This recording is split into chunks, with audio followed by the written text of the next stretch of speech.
What would you do if someone decided who you were before you even said a word?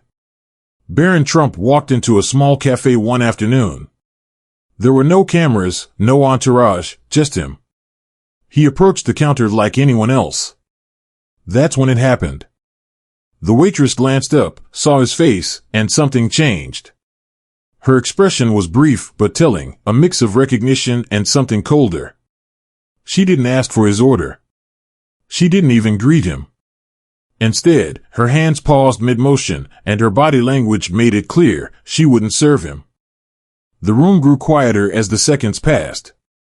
A few patrons nearby noticed but said nothing. Others whispered amongst themselves, unsure of what they had just witnessed. It wasn't loud or obvious, but it was unmistakable. A line had been drawn, and everyone felt its weight. Barron didn't react the way many would expect. He didn't argue. He didn't demand an explanation. What he did next, though, was something no one could ignore. It was subtle, almost too simple to draw attention, yet powerful enough that even those who had looked away couldn't help but turn back. This moment wasn't about status or privilege. It wasn't about who he was related to or what others might think about him. It was a reflection of something much deeper, how people choose to respond when confronted with someone else's judgment. And in the silence of that cafe, one teenager's quiet action spoke louder than any words could. Now it's your turn to weigh in. What would you have done in his place? Where are you watching from today? Share your thoughts below, because this story doesn't just ask questions of Barron, it challenges every one of us. It was a quiet afternoon in a small-town cafe. The kind of place where people knew each other, where conversations overlapped softly against the gentle hum of a coffee machine. Sunlight filtered through the windows, painting the room in warm tones. At a corner table sat Barron Trump, alone, unobtrusive. There was nothing about his demeanor that demanded attention, just a teenager quietly checking his phone, waiting for a moment of normalcy. The waitress emerged from behind the counter. She wasn't rushed or flustered, her movements were measured, as if she was working through an internal debate. As she approached Barron's table, something shifted. Her steps slowed. Her expression changed, if only briefly. Was it recognition? An assumption? A decision? No one could say for sure. But what happened next was undeniable. She didn't take his order. She didn't offer an explanation. Instead, she simply walked away. The tension in the room was almost imperceptible at first. A few patrons glanced over, their eyes darting back to their coffee cups, unsure of what they had witnessed. Others continued their conversations, blissfully unaware. But for those who noticed, a question began to form: what just happened? And more importantly, why? Barron didn't make a scene. He didn't call out after her or demand attention. His expression was calm, measured, but his silence seemed louder than anything he could have said. This wasn't just about being refused service, it was about something deeper. A moment of being seen but not truly understood. Judged, perhaps unfairly, for reasons that were left unspoken. What would you have done in that situation? Would you have called her out? Would you have demanded an explanation? Or would you have chosen the same path Barron did, quiet, deliberate, yet undeniably impactful? As the minutes ticked by, the cafe's atmosphere grew heavier. Patrons shifted in their seats, sneaking glances toward the corner table. Some seemed unsure of what to feel. Was this a moment of quiet injustice playing out before their eyes, or was it something else entirely? And then, without warning, Barron stood up. He reached for his phone, his wallet, but he didn't leave. Not yet. What he did next would leave the room in stunned silence. A moment that would linger in the minds of everyone who was there, not because of its volume, but because of its quiet power. The moment hung heavy in the air. The cafe, once alive with casual chatter, had grown quieter. Though most customers tried to focus on their own conversations, the undercurrent of tension was unmistakable. Nearby tables whispered, exchanging unsure glances. Others avoided looking at all, uncomfortable with the scene but unwilling to intervene. Barron, however, didn't let the weight of the moment change his composure. He leaned back slightly in his chair, his expression thoughtful rather than confrontational. There was no sign of anger or embarrassment. Instead, he seemed to be considering, calculating even, as though deciding how best to approach what had just unfolded. The faintest trace of a smile played on his face, not one of amusement, but of understanding, perhaps even grace. Have you ever been in a moment like this? Where a decision made by someone else defined the way you were treated, regardless of who you truly were. It's a scenario so many have faced, whether at work, school, or even among strangers. But the question always lingers, how do you respond? Do you react emotionally, or do you find another way to make your point? For Barron, his decision would transform this ordinary cafe into the stage for a story no one would soon forget. He rose from his seat, his movements measured, his gaze steady. Those who had been watching from the corner of their eyes now turned fully toward him. The waitress, who had been busying herself behind the counter, finally paused, sensing his approach. The tension was undeniable, but there was no confrontation, no hostility. He stopped at the counter, standing tall but calm. Every set of eyes in the room seemed to be locked on this quiet interaction. What was he going to do? Would he call her out for her refusal? Demand an explanation? But what happened next wasn't what anyone expected. Rather than raising his voice or insisting on being served, Barron reached into his pocket and pulled out a crisp $50 bill. Without a word, he placed it on the counter. For a moment, the waitress hesitated, unsure of his intent. Then, with a calm voice, he said something that would leave everyone stunned. His words weren't about anger. They weren't a demand. Instead, they carried a tone of understanding and maturity that belied his age. The exact phrasing of what he said might be debated by those who witnessed it, but what's clear is this: his response wasn't just an answer to her actions. It was a challenge to the assumptions that had driven her decision in the first place. How would you have handled this moment? Would you have reacted differently? And more importantly, what can this kind of response teach us about the power of handling conflict with dignity? Barron didn't leave. He didn't raise his voice or make a scene. Instead, he approached the counter with calm determination and politely asked if he could speak with the manager. His voice was steady, his tone respectful, but there was no mistaking the weight behind his request. The manager, a middle-aged man with a warm but slightly frazzled demeanor, appeared within moments.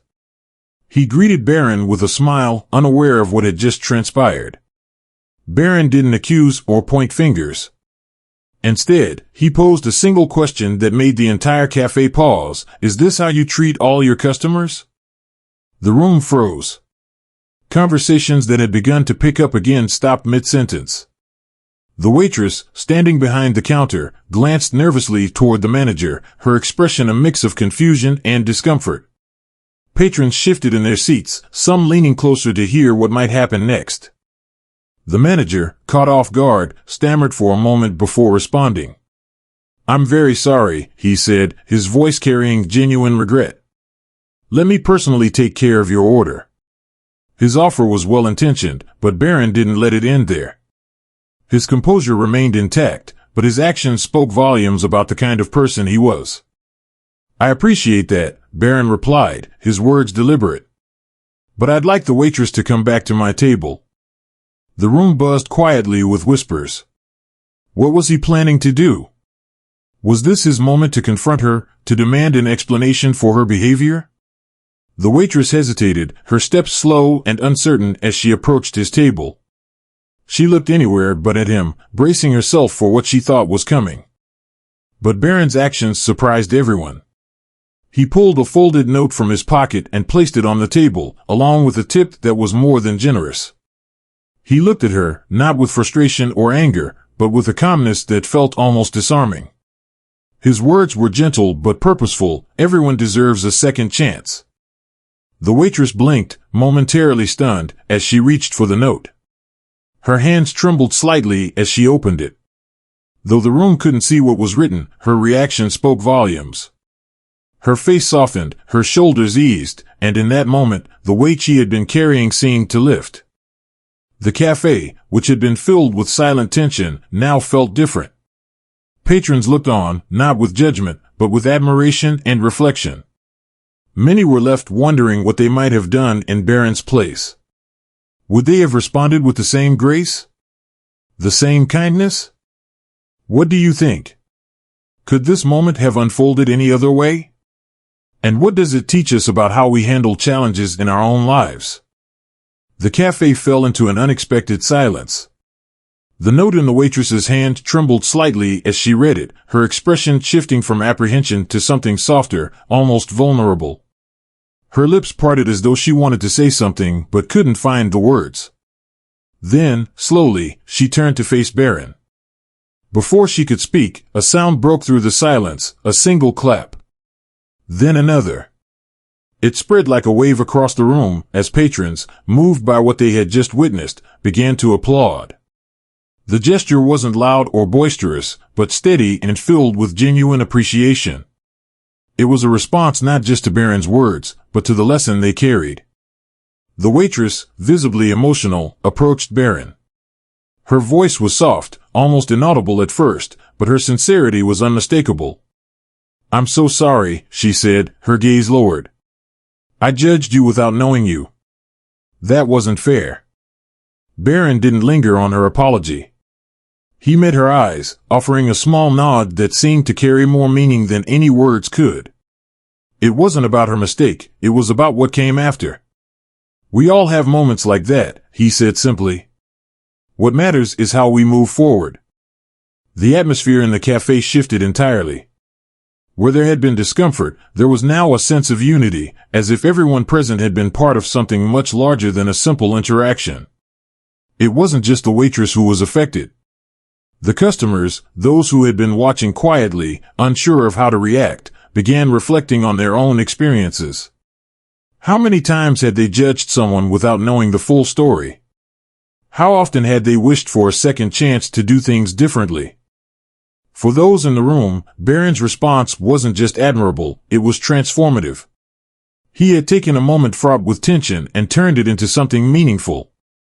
There was no dramatic speech, no grand gesture, just quiet dignity. But that was precisely what made it so powerful. What would you have done if you were in that cafe? Would you have clapped? Would you have apologized if you were in the waitress's shoes? Moments like these remind us that kindness isn't about grand actions, it's about the choices we make when no one expects us to do the right thing. As Barron gathered his belongings to leave, the applause subsided, replaced by a hushed sense of admiration. Those who had entered the cafe for a simple cup of coffee left with something much greater, a story that would stay with them, a reminder of the strength it takes to respond with grace. As Barron exited the cafe, the room remained subdued, not with tension but with thoughtfulness. The waitress, still standing by the counter, took a deep breath. Later that day, she confided in her coworkers. "I made an assumption," she admitted, her voice laced with regret. "It wasn't fair. I judged him before I even knew him." Her colleagues listened quietly, nodding in understanding. She continued, "It wasn't just about him. It's about how I see everyone who walks through those doors. I want to change that, to treat every person with the respect they deserve, no matter who they are or who I think they are." Her words marked a turning point, not just for her, but for those who worked alongside her. It was a lesson they all could take with them, that small, unconscious biases could be undone with conscious effort. And it was all sparked by a single act of grace. For Barron, his decision to forgive her wasn't born of obligation. He could have walked away. He could have chosen silence. Instead, he left her with more than a tip. He gave her a chance to reflect, to grow. It wasn't about making a statement or gaining recognition. It was simply about doing what felt right, even when no one expected it. What made his response so profound was its simplicity. He didn't need to engage or teach a lesson. His choice to leave behind kindness, when he could have chosen otherwise, made all the difference. The moment wasn't just about forgiveness, it was about strength, the kind that comes from showing compassion even in the face of judgment. For the patrons who had witnessed the exchange, the story lingered in their minds. On their way out, a few exchanged quiet words with the waitress, offering her support. Others left quietly, their own thoughts occupied with what they'd just seen. It wasn't just Barron's actions that left a mark, it was the realization that grace under pressure could inspire change in unexpected ways. As viewers, what can we take away from this? How many times have we faced judgment or made snap decisions about someone else? Would we have the strength to meet those moments with understanding, as Barron did? And what about the waitress, her willingness to acknowledge her mistake and strive for better? What does that say about the power of accountability and growth? This isn't just a story about a moment in a cafe or even about Barron Trump. It's a reflection on something deeper, the power of our reactions to define who we are. Moments of judgment, whether fair or unfair, test us in ways we don't always anticipate. Barron's choice to meet this situation with grace, rather than frustration, serves as a reminder that our responses carry far more weight than the actions of those who judge us. Think about the times in your own life when someone made an assumption about you. Maybe it was based on how you looked, where you came from, or something as simple as a misunderstanding. How did you handle it? Did you let anger take over, or did you pause, reflect, and choose a different approach? Share your story in the comments. Your experiences could inspire someone else who might be facing a similar challenge. Now, imagine a world where we all paused before reacting. Where patience and understanding replaced quick judgments and assumptions. How different would our interactions be? What kind of change could we create if kindness was our first response instead of anger? These are questions worth considering, not just for this story, but for the next time you find yourself in a difficult situation. If this story moved you, take a moment to give it a thumbs up. Share it with a friend or family member who might need a little reminder about the power of compassion.